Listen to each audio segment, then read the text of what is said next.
Hi everybody, it's Brett Warren here from Metropole Property Strategist, and today just talking about the last 5 things and the last 5 lessons that I think business people and property investors can learn from professional athletes.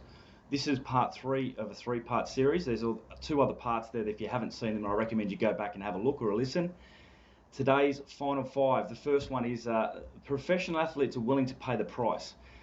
They don't take shortcuts. If you look at the average Olympian, it's taken them 6 years to actually achieve success, and they train for an average of about 4 to 6 hours a day for about 310 days a year.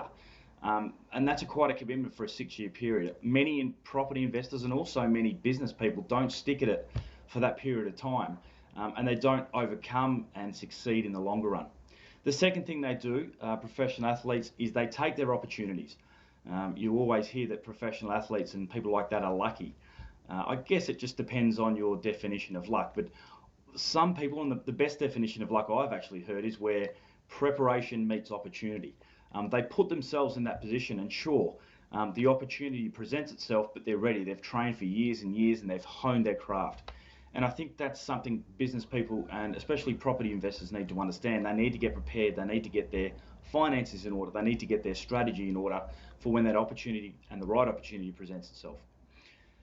Next up, many people say that professional athletes rise to the occasion, when in fact I believe they actually fall back on their training. They fall back on their instincts and what they know. And there's no greater example of this than a lot of our Navy SEALs and SAS. They always say you fall back on your training, and that's why their training is so hard and intense, because in the heat of the battle, that's what you're going to fall back on. So there's no shortcuts in that department. The next thing I also like is they understand the theory of marginal gains. There's those 1 or 2% extras that they do. Great video, if you haven't seen, on the British cycling team that they started to clean their bikes properly. They had comfortable seats. They washed their hands. They changed over the pedals and the bike tyres and things like that. And they really just improved everything by about 1%. And if you have watched the Olympics, they went from winning no gold medals to about 7 out of 10 gold medals in the last couple of Olympics. And they've actually won a couple of Tour de France's along the way. So the marginal gains is very, very important. Consistent, continual improvement. The last thing you'll also notice about professional athletes is their confidence is sky high. And I think the best example of this is boxers. You look at Muhammad Ali, I am the greatest.